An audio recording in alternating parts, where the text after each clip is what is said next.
And we are back. This is Alternalido, and I am so excited because I have one of my personal favorite artists in the studio with us today, Dayme Arocena. How you doing today, Dayme? Oh, wow. What a beautiful introduction. I'm feeling so good. Thank you. It's such a joy to have you here in Los Angeles. You have a new album coming out, your first record in 5 years. You're somebody whose sound has really evolved in those 5 years, and we're excited to play some new music from the upcoming album. But I want to start way before that and just talk about your kind of earliest memories of music. Were you raised in a house with other musicians, and when did you get your singing voice? I was raised in a house of black people, which means that I was raised in a house where music was the way we heal every single problem we had. We used to sing every day. We used to dance every day. But they weren't musicians. They were just them. So that's the way I learned how powerful the music is. Because I was born in a house that we were 14 people. Wow. In a 2-bedroom, 1-bath apartment. So basically, seeing those specific individuals struggling every single day to put food under the table and singing every day was the most beautiful lesson I have learned from life. And you talk about how music is just a part of life, and everybody participates in music as a healing process. When did you realize that your relationship to music was different than those other members of your family? Honestly, I didn't realize that. They realized that for me. I believe they thought that I had a gift. Because, I was able to sing like them, but maybe better, or maybe more on tune or something like that. I don't know. So when I was like 5, 6 years old, they decided to take me to piano lessons and to the choir community. And I started. I joined the choir of my home community at the age of around 8 years old. And then I got into the music conservatory when I was 10 years old. And I graduated as a musician then when I was 19 years old. So basically, my parents, my aunties and uncles and all my family, they just say, hey, we all sing, but she's got something special. They pushed that on me, and I live thankfully for that. I always say thank you to my ancestors and my family to take care of my talent. And we have musicians from all over the world who come on the radio show, and one of the things that is unique about the musicians from Cuba is that usually they are classically trained. Yeah. Pop stars from everywhere in the world kind of just pick up a guitar and learn a couple chords little by little, but in Cuba it's a really trained, rigorous, long time education. Talk to me about your relationship to music in that academic setting.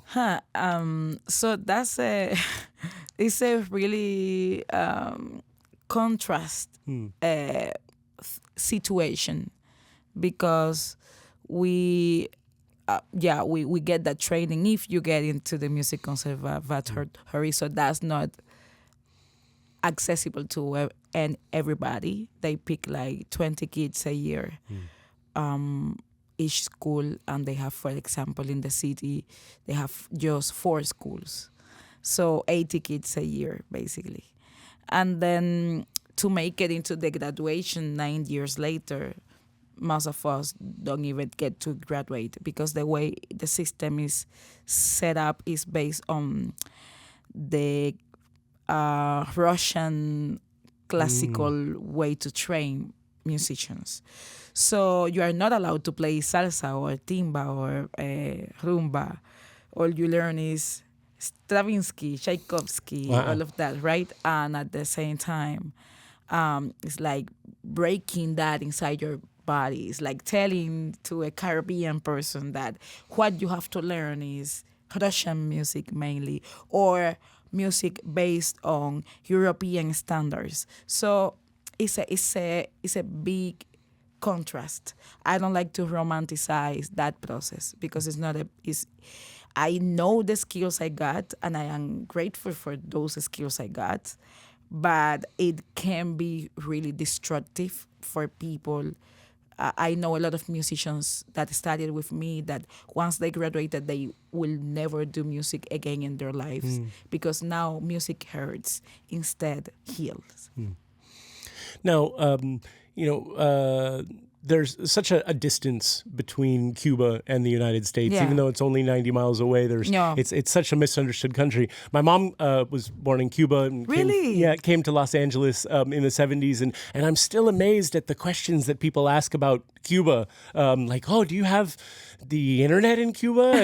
And what have been some of the kind of crazy misconceptions that you encounter out traveling about your home country? Oh, misunderstandings a lot. People think that we have the best healthcare in the world. So yeah, they are really good at propaganda. I think that's the only thing they do good. But at the same time, I feel grateful to be a Cuban person. There is a lot of music in Cuba. There is a lot to learn from each specific region of Cuba. I believe because it's the biggest island of the Caribbean, we got so much music from everywhere, especially from Africans that came as slaves to the island. And because we were the biggest island, they needed more people. So we got people from everywhere. We got people from different tribes, not just Yoruba, but we got Bantu, Arara, Kalabari, Congo. We got people from everywhere, right? So it's a lot of freedom, a lot of genres. It's too much. I believe you you cannot learn all of that music in one lifetime. You need to come back young again with a different body and a different shape and a brand new brain to learn. Yeah, because can you imagine living 120 years? What are you gonna learn at that time? You're too tired to continue learning things. So yeah. Well, there's quite a few Cuban musicians right now that have been visiting Los Angeles on tour. We recently had Sima Funk is also here for the Grammys. He's going to be the first Cuban, I think, to perform at Coachella this year. Oh, really? Yeah. Wow, that's a really good one. Who are some of the other Cuban musicians that people in Los Angeles might not be familiar with who they should go out and listen to? Oh, I mean, there are a few, especially, I don't know, Pedrito Martinez, Yes, Pedrito. Brenda Navarrete, Aide Milanés, and I don't want to mention many names because then I don't mention other people and I will be like, Interactivo is one of my favorite bands of Cuba. Aldo and Los Aldeanos, like hip-hop, underground hip-hop. Is a lot. There is a lot. Bárbaro El Urbano Vargas is another great rapper that I love. So there is a lot of music. The main problem of Cuba is that we don't have industry.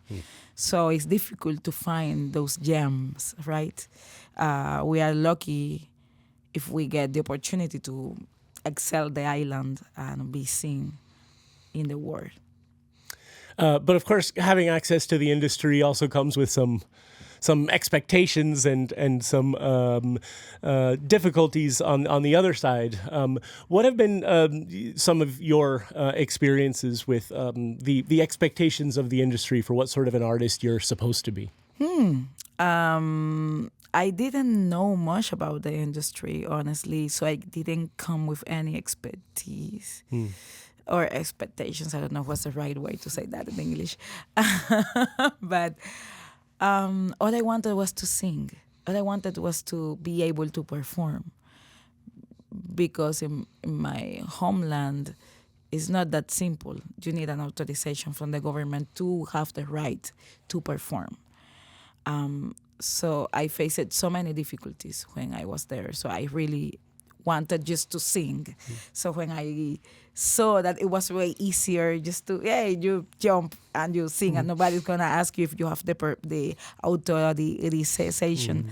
That was the main thing. Then after being out of Cuba for a few years and learning about it, I started discovering and realizing things that I didn't see before. For example, I realized that there are not black pop stars in the Latin industry.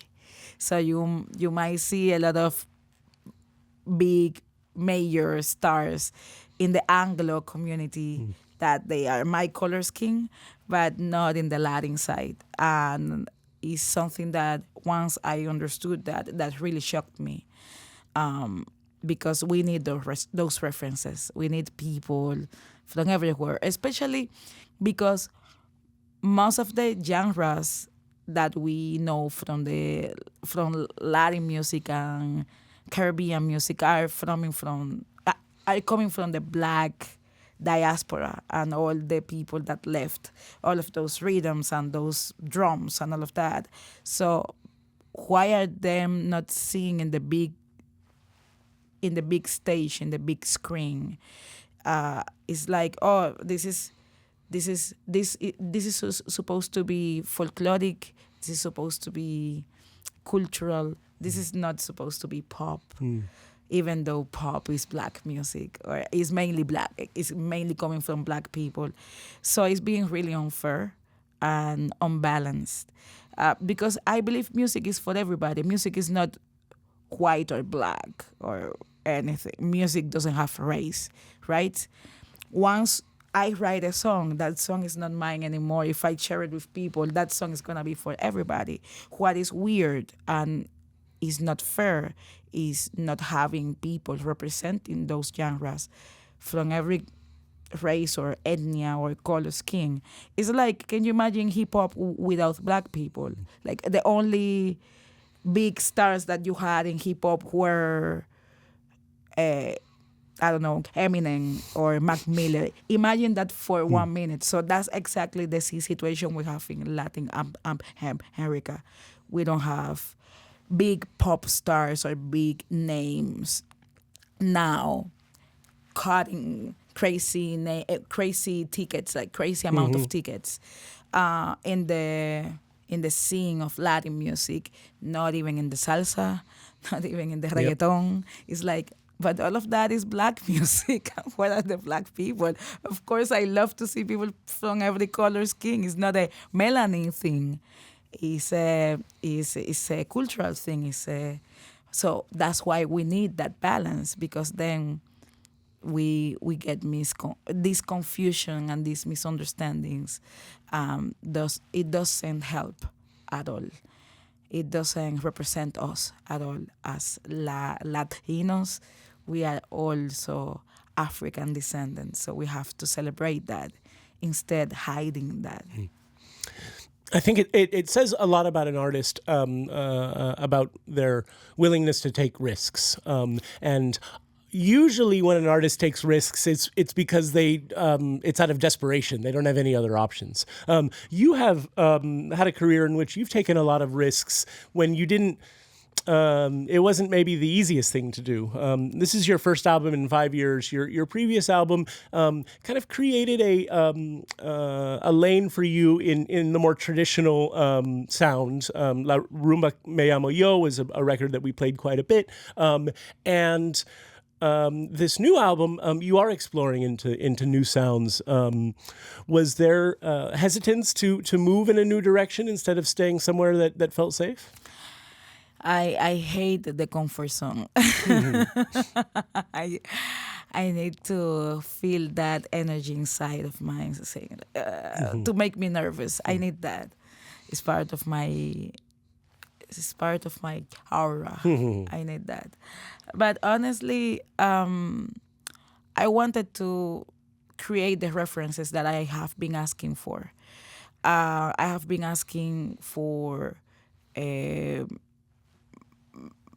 mainstream black Latina artists, showcasing genres and rhythms and culture. I can put you an example. Rosalia. that's one of the best examples I can show, right? She's coming from the flamenco side. She knows the flamenco. She knows how to sing flamenco. She's a great musician, but then she showed that flamenco can actually be pop, can be seen in a big stage, and can sell tickets, right? That way, that's simple. And it might be folkloric, it might be cultural, but it doesn't mean that it cannot be commercially successful. So I said, okay, why can we not do that with rumba, for example? Folkloric, yeah. Cultural, yeah. But it can sell tickets and be pop and we can all try to dance rumba the same way we all now try to dance flamenco because Rosalia, right? So basically, I wanted to make an album that represents me, represents my music. I am not changing who I am. People listen to my new album. When they listen to my new album, they will say, oh, but this is still Dayme. It's her.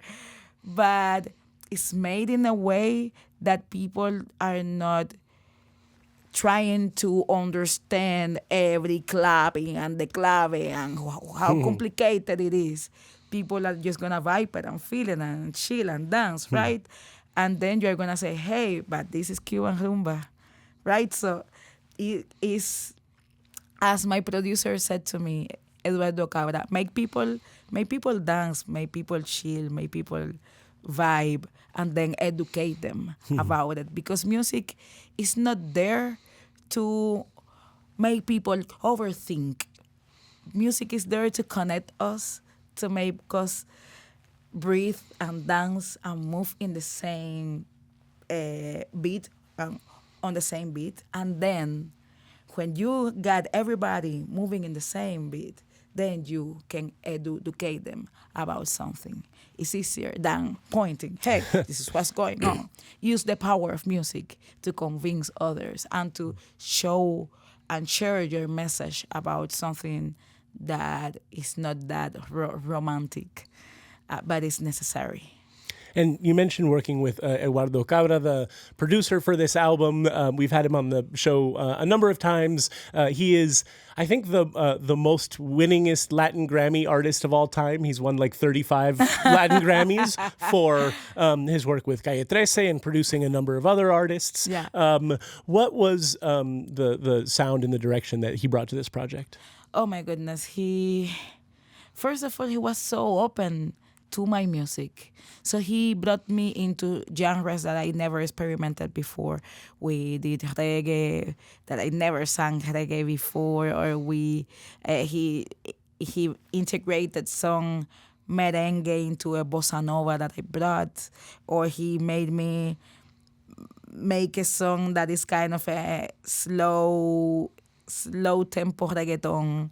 Like he shared with me ideas that I just loved, and it was so easy because at the end of the day, I brought the songs, and when you bring a song to a producer, it's like giving a baby to someone, so you have to really be confident and you really have to trust that person. And every single song I gave him, I gave it to him, like, okay, take care of this baby.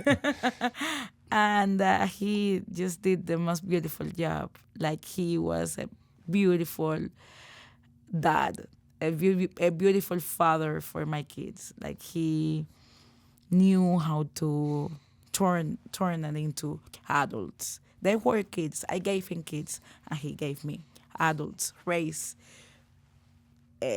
beautifully. Well, I am so excited for everyone to hear the new album, Alkemi, from Dayme Arocena.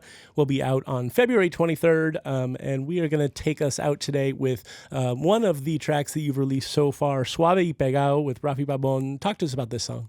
Oh, this song, I loved it so much. It's one of the songs that I wrote for the album. Many of the songs I already had them from before. And it's a song that talks about love, but love in the way that I want to be advertised. And the music video, if you go and check the music video, it represents the story, the love story that I wanted to see when I was a girl, a younger. I remember I always wanted to see a woman like me being the main character of the story, being the one that, hey, someone says hi because they like you and you smile. Like I wanted little Daymes to see represented. So it's a love story in a school. Like when you are the teenager, but it's just so sweet. It's the kindest love story that I have seen so far in many years. Well, thank you so much for coming on the program. I know that you have a show in Los Angeles that is going to be coming this summer that we can't announce yet, but everybody who is a fan of Dayme Arocena, there is going to be a free live show here in Los Angeles in the summertime. So mark the calendar. We'll be announcing that as soon as it's ready. And I'll come back here and I'll tell you more about it. Wonderful. Well, Dayme Arocena, the new album, Alkemi, out February 23rd. Thank you so much for stopping by. Thank you so much. It was a pleasure to be here.